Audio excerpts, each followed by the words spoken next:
This video is going to be our amino acid and protein video. So we're going to go through a few processes, and I'm going to use the molecules' names, and all the structures are in the PowerPoint. So I'm doing it that way to try to keep the diagrams cleaner. And like we've been saying all along, you guys do your diagrams however you want.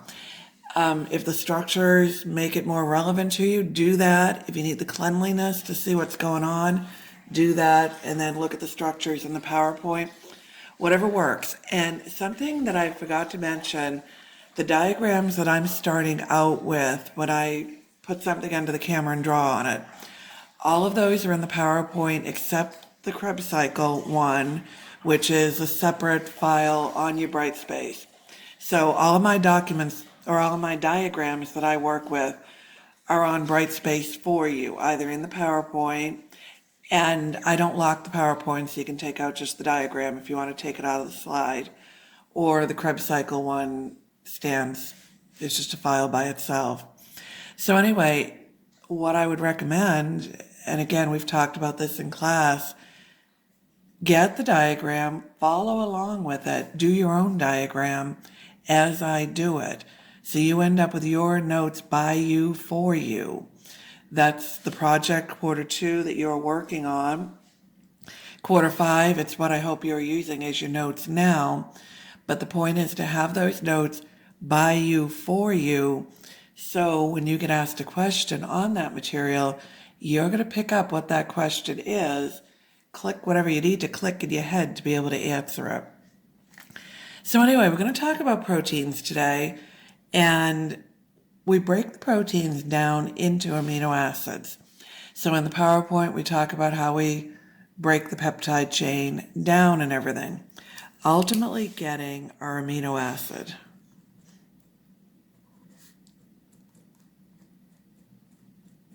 So the first process we're going to talk about is called transamination. And I don't know if it's because this is one of the last topics we do. This always seems like it's a sticky thing. You kind of get stuck on it. So anyway, I have my amino acid, and what I want to do is break this down. I want to break that amino group off. So what I do is just that. I take the amino group off. So I remove the amino group. That leaves me with a keto acid. And the term you need to get used to is a carbon skeleton. So be okay with that term, carbon skeleton. A carbon skeleton is an amino acid that no longer has its amino group. So I guess it's an amino acid that's not an amino acid anymore, but it started out as one. So here's my problem though. This turns into a 2-step or a 2-process task. What I want to do is I want to get rid of this. Proteins are not a storage molecule. So this is a little different than carbs and fats. Carbs have a storage molecule. Glycogen is your carb storage molecule. Fats are a storage molecule. Their purpose in life is long-term storage. Proteins, if you think of any protein you have in the body, the primary purpose is not that of storage.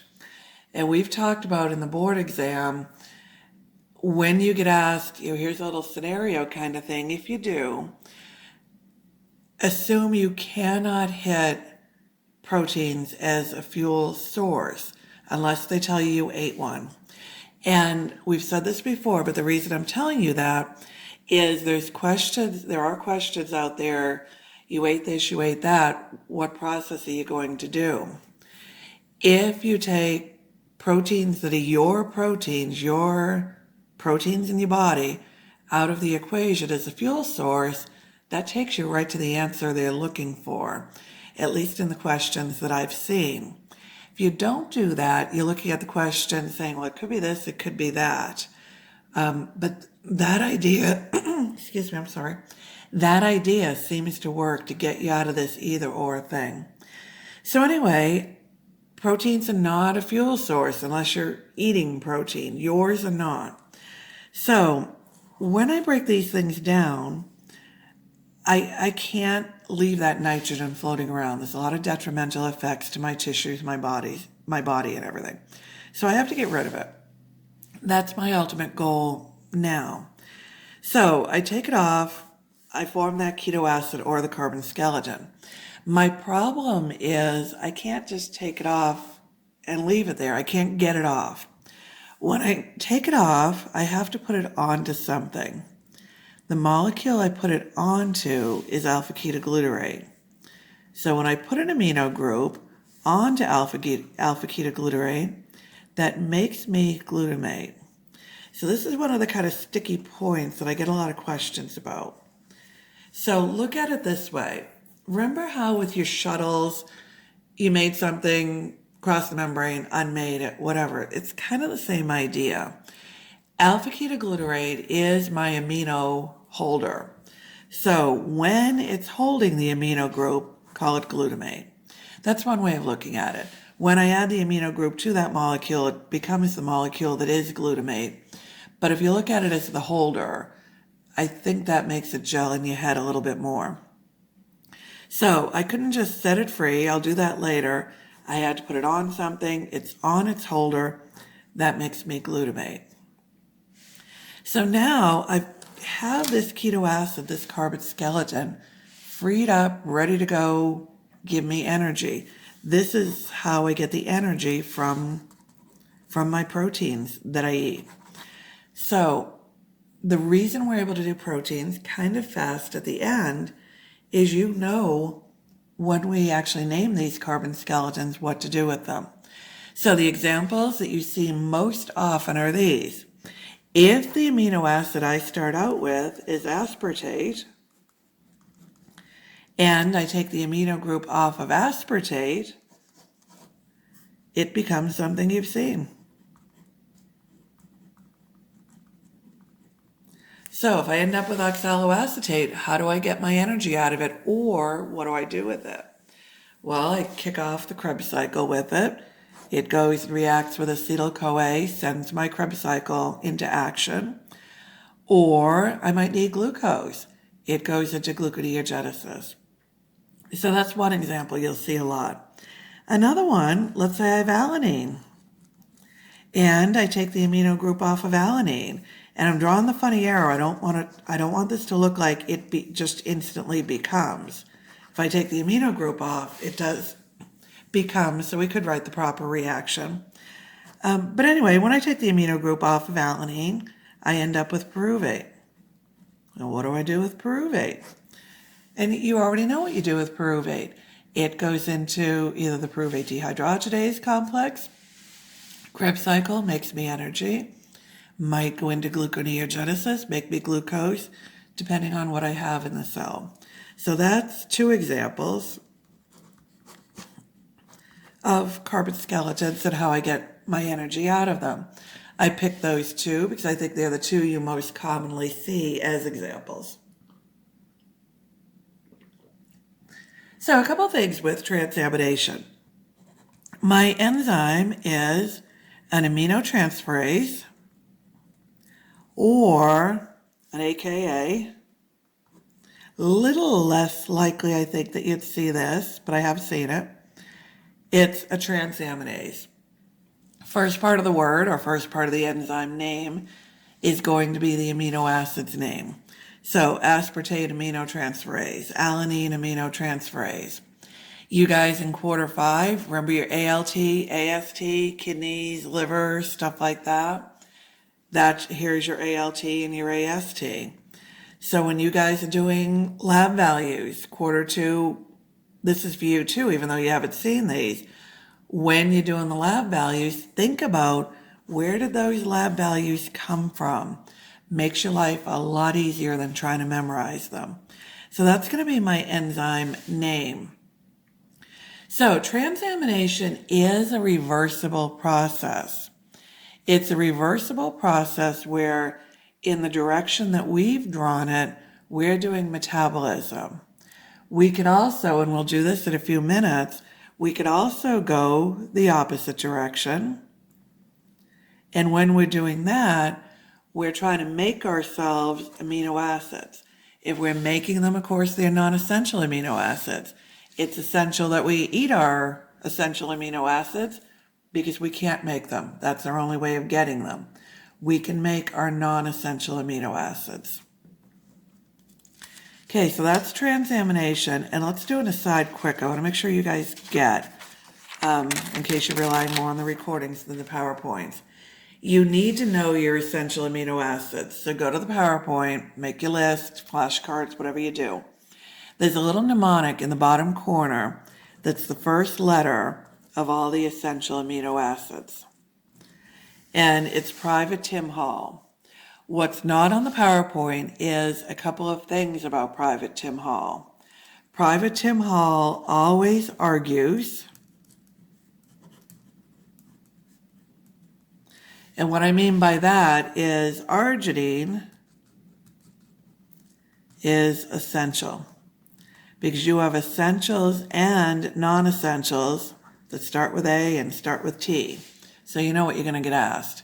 The question will be, all the following are essential except, all the following are non-essential except the T1s and the A1s are going to be your problem. So arginine is your A1 that is essential. So Private Tim Hall always argues, and he never tires.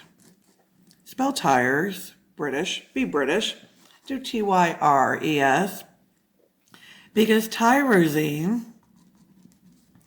is never essential, or it's non-essential. However you want to put that in your notes to make that work. So that will sort you out the A's and the T's, because those are the ones, of course, you most commonly get asked to see if you know anything besides the mnemonic. Okay, so let's go back to our transamination. So what I have now is I have this molecule, I have my glutamate. My glutamate is carrying that amino group. So it's carrying that amino group, and I need to get rid of it. I can't keep extra nitrogen floating around in whatever form in my tissues. So I need to get rid of the nitrogen part of the glutamate. So I'm going to do a process now called oxidative deamination. So the process is oxidative deamination. And I'm not sure with the shadows if I'm going to be able to put two processes side by side. Oh, maybe. I think we're good. Okay, so what oxidative deamination is going to do is it's going to take glutamate and it's going to oxidate it and deaminate it. So when I do that, I get alpha-ketoglutarate back. So this is kind of like my shuttle idea. I went from alpha-ketoglutarate, when I put the amino group on, I got glutamate. Now when I take it back off, I get alpha-ketoglutarate back. So just like with the shuttles, what I was telling you guys, pay attention to why you're doing what you're doing, because otherwise you totally lose it. I made something and I unmade it. What I accomplish, nothing. If you don't pay attention to what you're doing, that's what it seems like. In the shuttle, you crossed a membrane. Here, what you did is you freed up that nitrogen in the form of a free ammonia. You'll see the term free ammonia. So I took the amino group off, added another hydrogen to it. I'm doing my oxidation reduction thing here. Added another hydrogen to it, deaminated, got my alpha-ketoglutarate back. That can go to Krebs, can go back to transamination, can go wherever. We oxidize, so the same question that you always ask when we oxidize something, your what's in it for me question, what did I reduce? You reduced NAD to NADH. So it took me these two steps. I started with the amino group on my amino acid, took it off. I couldn't take it off and just free it up. It's kind of like the shuttles. I have a couple of steps. I can't just free it up. I have to put it on something. I put it on my holder. My alpha-ketogglutarate's my holder. When I put the amino group on, call it glutamate. It is the molecule glutamate. Now I need to get it off there. I get it off there through oxidative deamination. So I oxidize and I deaminate. Get my alpha ketoglutarate back. I get that amino group in the form of a free ammonia because I'm doing my oxidation reduction at the same time. While I oxidize, I reduce NAD to NADH. This can now go to the Krebs cycle, go back to transamination, just depending on what I need. This now is ready to go to the urea cycle. So that's what we'll do in a few minutes. But that was my goal with oxidative deamination, get that extra nitrogen freed up so that I could send it to the urea cycle. So we'll do that in a minute. But we mentioned that transamination can go both ways. We can go down the page, and we do that when we're doing metabolism. So our point going down the page is metabolism. Or we can go up the page. So let's say I want to make a non-essential amino acid. I want to go up the page. That's my other purpose of transamination. So don't forget that. The really common question to get asked is, here's a list of processes. Which one makes you non-essential amino acids? A, transamination. You're looking at it thinking, all right, well, it's not that. That's for metabolizing amino acids. You're correct on the part that it's for metabolizing amino acids, but it's also for making non-essential. We've done so much metabolism, you have metabolism on the brain. It's easy to forget other stuff. So I have two purposes. Down the page, the way we have it written here, is metabolism. Up the page is making non-essential, and you guys write this better, I'm kind of making a mess, making non-essential amino acids. And make sure, I mean, if you go back and look at this, you're going to think, what the heck am I doing here? But you can pause me now. You can pause me in class too, just tell me to stop. But pause me. Make sure you have that on there so that you'll know what you're doing. And you might need to write it twice. Keep in mind, you guys, quarter 2, you're putting these notes away for a year, not looking at them until quarter 5. I know you have all good intentions, but you have all kinds of other stuff to learn. Quarter 5, you're finding that out, looking at your notes, what still makes sense, what did I write that I'm not sure about. Okay, so if I want to go up the page, I need 2 things. I need the appropriate keto acid or carbon skeleton, and I need a molecule of glutamate. So I'm going to get the keto acid or the carbon skeleton from wherever I do in the metabolism. So, if it's oxaloacetate, last round of the Krebs cycle, make it from pyruvate, whatever. Places we've seen it made. If it's pyruvate, glycolysis is a good source of it. So we'll find that in the metabolism. But we need a glutamate. So we have a process called reductive amination. And what it does is it makes me the glutamate to make non-essential amino acids. It makes me the glutamate for transamination to go up the page. So here's the thing with it. Reductive amination is not making me non-essential amino acids. Excuse me, I'm sorry. It's not making me non-essential amino acids. It's making me the stuff that makes me non-essential amino acids. So this should sound kind of familiar. Think about the Krebs cycle. The Krebs cycle does not make me ATP. The Krebs cycle makes me the stuff that makes me ATP. So reductive amination does not make me non-essential amino acids. So don't pick it on that question that says which of the following processes makes me non-essential amino acids. You're tempted because this is the one where you have non-essential amino acids on the brain.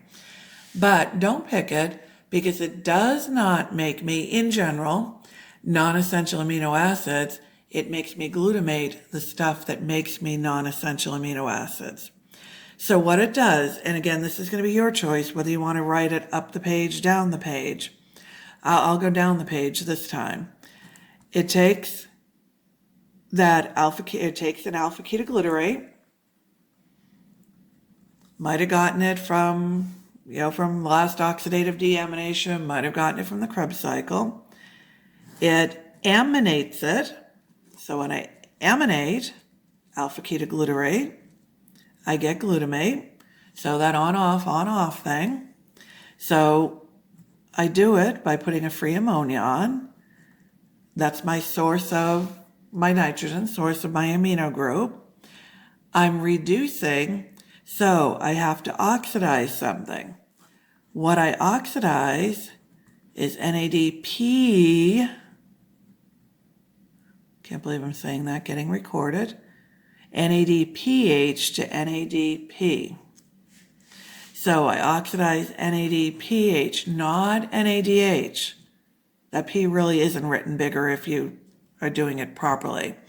But you guys are living in a multiple choice world, so you know darn well what's going to happen here with these two processes. So that's why I did that, so you don't forget that.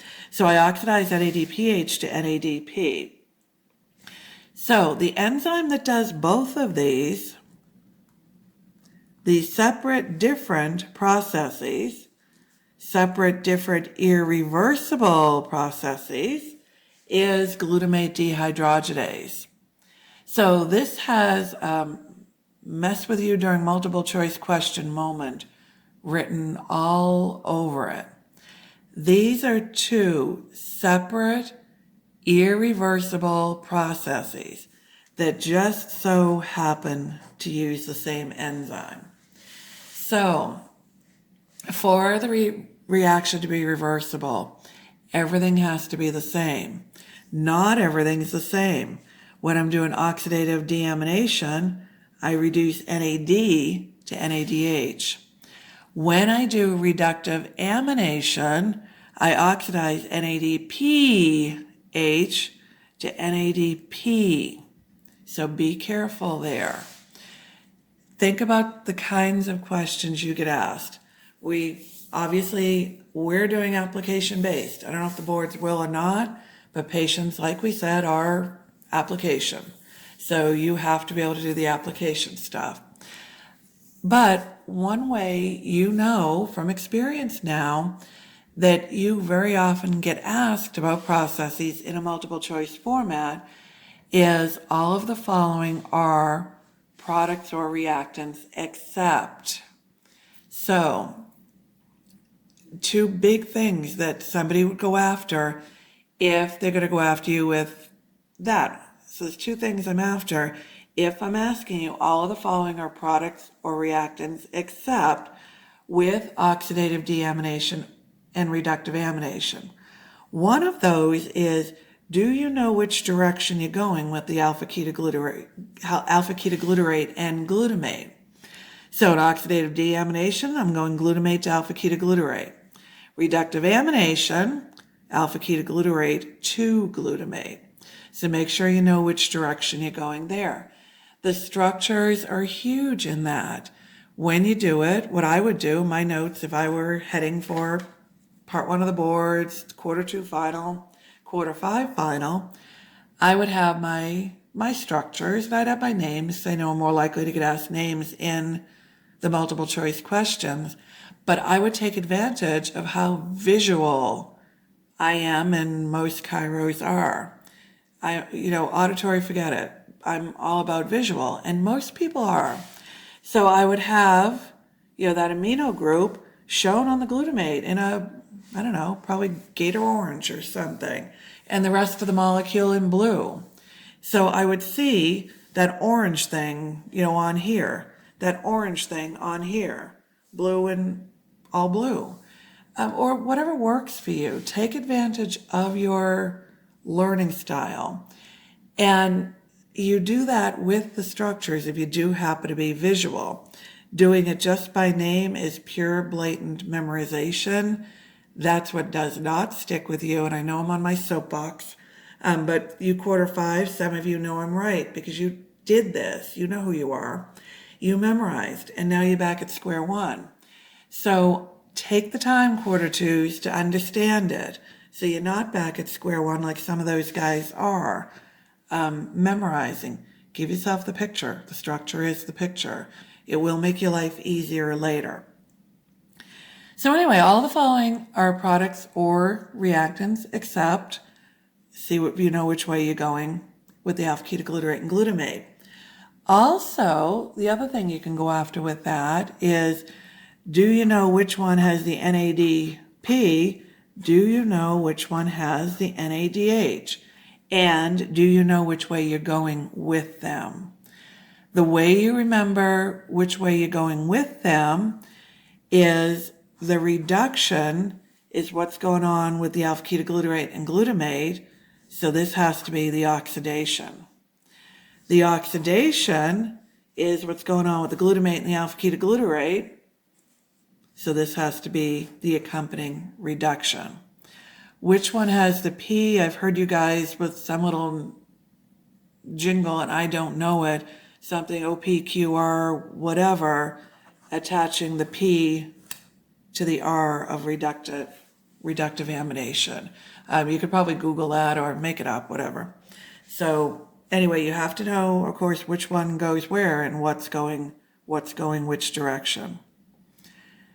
Okay, so let's go back and put this together a little bit, because like I said, this tends to be a sticky point for whatever reason. Yeah, I don't know, some of the questions don't go so well, even though I'm kind of sitting here blatantly giving them to you. Okay, so let's say, I don't know, it's Memorial Day weekend, I'm out grilling my double cheeseburgers, and I just took in a whole bunch of protein. So what am I going to do? I'm going to break that protein down into my amino acids. So what I'm going to do first is transamination. And I'm not going to put everything on the diagram so it's a little clean, but my point, what I'm going to do in this sequential, and I'm just drawing the same thing another way. So you might want to watch the whole thing and figure out how you want to do your notes or whatever you want to do. So I'm going to break the amino acid down then into my keto acid or my carbon skeleton, and that'll go to energy. That's how I'm getting the energy out of my double cheeseburgers that I'm out in my backyard growing. So, since I'm doing transamination, it's my first step. It's what I have to do. It's the only way of getting that amino group off of the amino acid. I've got to put it on something. I put it on to alpha-ketoglutarate.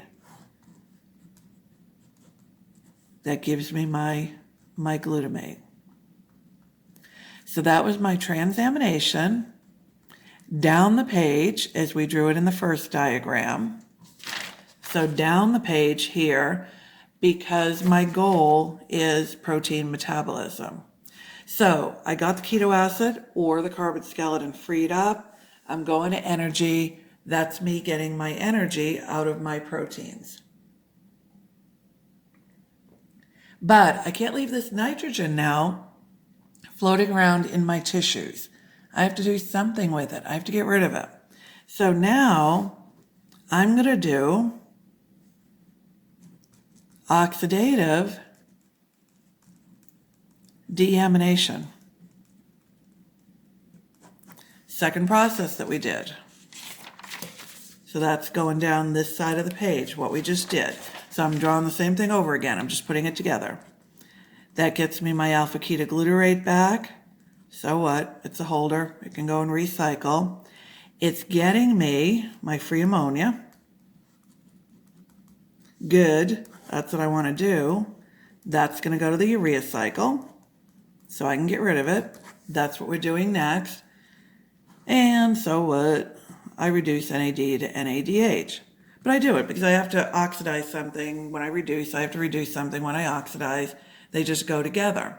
So there's my two processes in order. So for metabolism,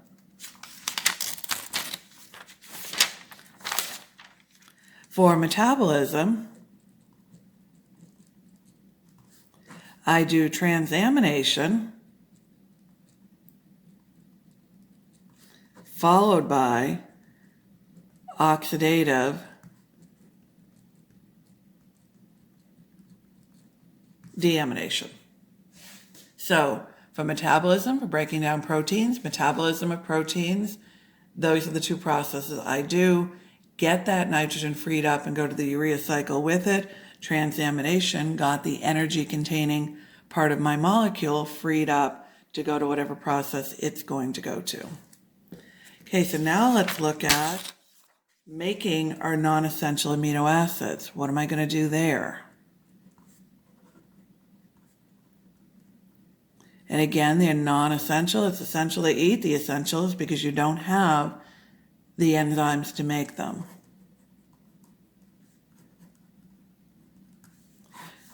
So what I'm going to do here is I'm going to do transamination up the page the way we draw it. So I'm going to work my way up the page in this diagram. You might like that. If you do, work your way up the page in your diagram. You might hate that.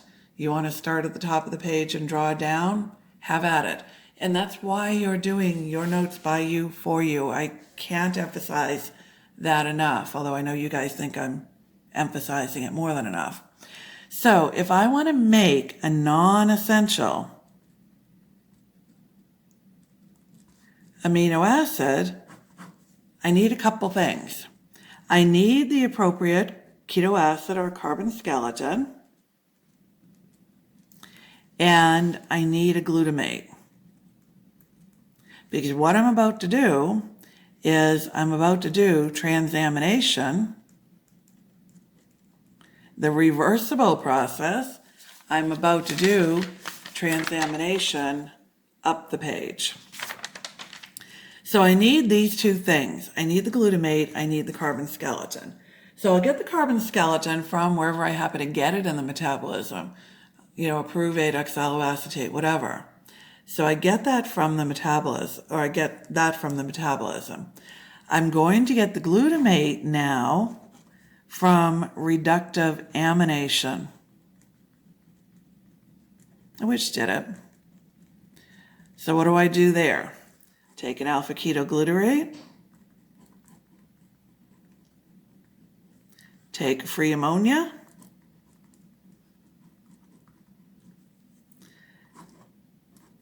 take an NADPH, PPP, don't forget the P, I'll get you in trouble.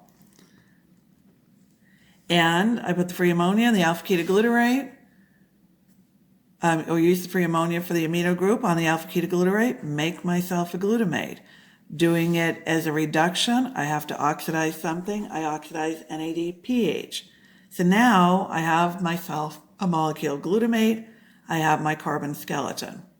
Take the amino group off of my glutamate, gives me back alpha-ketoglutarate. Put it onto my carbon skeleton. That gives me my non-essential amino acid. So what I just did there, and again, you guys, up the page, down the page is your deal. My goal is making non-essential.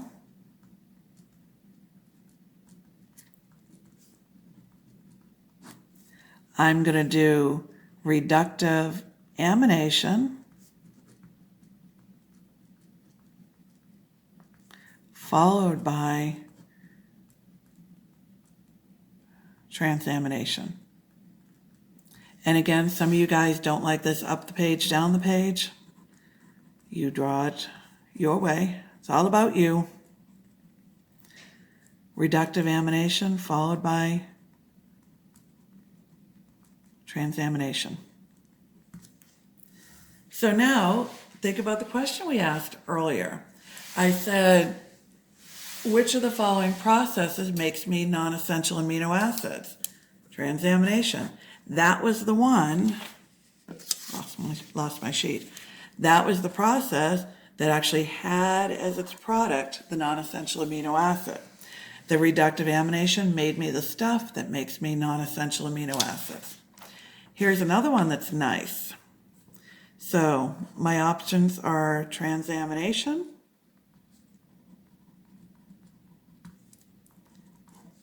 oxidative deamination,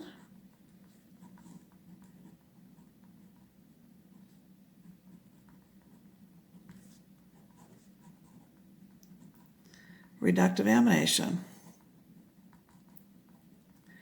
And I say to you, you just ate tons of proteins. You were out in my backyard with me grilling cheeseburgers, and we ate a couple double cheeseburgers. Which of these processes do we not do as a result of eating those double cheeseburgers? Well, if I'm eating double cheeseburgers, I'm doing a lot of protein metabolism. I'm doing transamination followed by oxidative deamination. So the one I'm not doing is the reductive amination. Or your goal is to make non-essential amino acids. Which of these processes are you not doing to satisfy that goal? Well, to make non-essential amino acids, I'm going to do reductive amination followed by transamination. So the one I'm not doing is oxidative deamination. So that's a way to be kind of application-y with it. Okay, so I did my oxidative deamination, and I ended up with that free ammonia. I can't leave that free ammonia floating around. It can damage tissues, damage cells, damage lots of things. So I have to get rid of it. So I'm going to do a process called the urea cycle to get rid of it. So this is in the PowerPoint. You can swipe it out, make your own diagram. And I really like this diagram because it has structures. You know, I like pictures. But anyway, we'll go through the steps. All the steps are in the PowerPoint also. And of course, right now you have the advantage of pausing me. So we're going to talk about taking that free ammonia, putting it into forming from it a molecule of urea that we can send to the kidneys, incorporate in the urine, and get rid of it. So we're going to do the urea cycle. We're primarily in the liver doing this, and we're going to do some of it in the mitochondria, and we're going to do some of it in the cytoplasm. So you know what questions are coming from that. And you guys are so experienced now with processes and multiple choice questions and everything, you can predict these questions like nothing. So I'm going to start out with that free ammonia. So I have that free ammonia entering my urea cycle. It's going to need a couple of things. It's going to need a carbon dioxide. It's going to need 2 ATP. So I'm going to use 2 ATP here. Don't miss the 2 part. Those 2 ATP are both each going to go to ADP. So they're going to go to ADP. I'm going to use the carbon dioxide. I'm going to put it together with the ammonia, use a phosphate, and I'm going to make carbamoyl phosphate. That's my regulatory step of the urea cycle. My enzyme, carbamoyl phosphate synthetase. So I get my carbamoyl phosphate. Now, with every process that happens to be a cycle, you know there has to be a molecule that is a loop closer. If I don't close the loop, it's not a cycle. So I need a loop closer, and my loop closer happens to be a molecule of ornithine. So what's both a product and a reactant of the urea cycle? Ornithine. But there's something else with ornithine. It has a little more of a story. We made the ornithine in the cytoplasm. We made the carbamoyl phosphate in the mitochondria. So that ornithine has to cross from the cytoplasm into the mitochondria. So you know exactly what's coming there with a question. here's a list of molecules that can or cannot cross your inner mitochondrial membrane. It's going on the can list, or whichever, what molecule crosses from the cytoplasm to the mitochondria in the urea cycle, ornithine. So my ornithine reacts with my carbamoyl phosphate and forms me a molecule of citrulline. Does that in the mitochondria. So I form my citrulline, and my citrulline goes out to the cytoplasm. So my citrulline was formed in the mitochondria, leaves the mitochondria, and goes to the cytoplasm. This sounds a little familiar-ish with these molecules. Oxaloacetate reacted with acetyl-CoA and formed citrulline. Oxaloacetate formed citrate. Ornithine formed citrulline. So be a little careful there. I just blended them without meaning to. Really, really easy to do. So I have that citrulline out here, and my end goal is I want to make a molecule of urea. Urea has 2 nitrogens in it. So the source of the first nitrogen, really, really easy to remember because you did some work to get that free ammonia. So that's one of my nitrogens. The other nitrogen comes from a molecule of aspartate. Aspartate's the molecule that actually enters the urea cycle and reacts with citrulline. Here's kind of an oddball thing with it, though. A lot of the board review apps, and one board review that I'm very, very familiar with, and have a lot of her questions. I have a lot of Irene Gold's old questions. They teach that the source of the second nitrogen is glutamate. Well, kind of. Because what do? We have a molecule of oxaloacetate. We're going to talk in a minute about where that came from. We do transamination on it. So if I do transamination and I started out with oxaloacetate, of course I need a glutamate. Take the amino group off of glutamate, gives me the alpha-ketoglutarate. Put the amino group onto oxaloacetate, it gives me an aspartate. So that's exactly what we're showing here. Oxaloacetate plus an amino group is aspartate. My source of the amino group is glutamate. So it kind of did come from glutamate. That was the original source of it, but I did transamination and got aspartate. So I guess that's where they're coming from, telling you that the source of the second nitrogen is glutamate. From a very practical standpoint, this is the only way I could see that question could possibly work. You get asked what the source of the second nitrogen is, but aspartate is not offered. So if I were asked that question, what's the source of the second nitrogen? Plan A would be aspartate. If and only if they did not offer me aspartate, that's when I would pick glutamate. So if I ask you, aspartate will be there. But if somebody else asks you and aspartate is not there, pick glutamate. Okay, so my aspartate and my citrulline are going to react. They're going to form me argininosuccinate. So that's fine. I use another ATP doing it. So I use another ATP, and that's my last ATP that I'm going to use. So how many ATP does it cost me to make a molecule of urea in the urea cycle? It costs me 3 ATP. I used 2 here, I used 1 here. But this ATP does something differently than any ATP we've used so far. This one goes to AMP.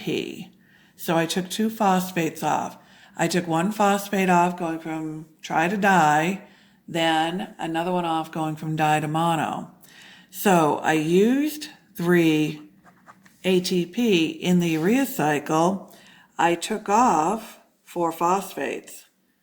2 came off here, 2 ATP going to 2 ATP going to 2 ADP. So I got 2 phosphates here because I had 2 of them. I got 2 phosphates here because I went from tri all the way down to mono. So I removed, for phosphates? Watch out with that question. Are you getting asked how many ATP you used, or are you getting asked how many phosphates you took off? So be a little careful. You could get asked either one. The trickiest way to ask it is start talking about ATP in the question and ask you about phosphates. So be really careful reading that one. I get so many of you guys saying, oh, I can't believe I read the question wrong. I read it wrong. You know your stuff. You just messed up reading it. So this is a good place to mess up reading it. What are you getting asked? Are you getting asked about phosphates, or are you getting asked about ATP? So I get my argininosuccinate and I cleave it. I cleave it into a fumarate and an arginine. The fumarate now does the Krebs cycle reactions. Remember fumarate malate oxaloacetate for my office. Cycles back around and gives me a way of getting another nitrogen there in the form of aspartate. The arginine now, I cleave it into urea and my ornithine. So my urea now will go to the kidney, get put in the urine, and I get rid of it. So it's not there in my tissues causing me problems. So let's think about something quick now. Quarter 5, you're doing some lab values. Quarter 2, it's something you will be doing. Let's look at a couple of lab values. The lab value that we're going to look at is blood urea nitrogen. And when we talk about nitrogen, when we're giving a concentration, we do something kind of funny with nitrogen. We'll say things like ammonium nitrogen. And we'll abbreviate it like that. And it looks like we have a nitrogen joined to ammonia or some crazy thing. We don't. What we're saying with that is the concentration of nitrogen in the form of ammonia. So here what we're saying with blood urea nitrogen is the concentration of nitrogen in the form of urea. So you're going to look at that number and you're going to say if it's too high, it's this, if it's too low, it's that, and you'll be doing that in quarter 4 with Dr. Gonzalez. Quarter 5, you've done that already. And you might have looked at it 2 different ways. You might have memorized it, and that's making your life difficult, or reason your way through it. We did the urea cycle in the liver.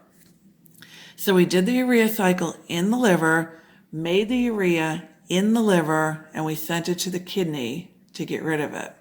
So think about who makes the urea, who gets rid of it. The liver makes it, the kidney gets rid of it. So if my blood urea nitrogen levels are too high, which organ is not doing its job? The liver that makes it, or the kidney that's supposed to get rid of it? You know, the guy who's supposed to get rid of it is not doing his job more than likely if I have too much. So you're going to look for your pathology in the kidney. Or other way around. Let's say my blood urea nitrogen levels are too low. If they're too low, who are you going to blame? The guy that's supposed to get rid of it or the guy who's supposed to make it? Well, if I don't have much, somebody's not making it, I'm more than likely going to look to the liver for that pathology. So reason your way through that way, it makes life easier than memorizing. And let's take that one step further. What is the liver doing in the urea cycle? What it's doing is taking free ammonia, converting it to urea. Bottom line, that's what it's doing, converting ammonia to urea. So if I don't have enough urea, odds are, what do my ammonia levels look like? Odds are, there's a chance that my ammonia levels are up. So reasoning through your lab values helps you connect things, not have to memorize, cuts volume down basically. Okay, so that's all of our protein stuff. Of course, we have the PowerPoint too. That's the drawing part of the protein metabolism section.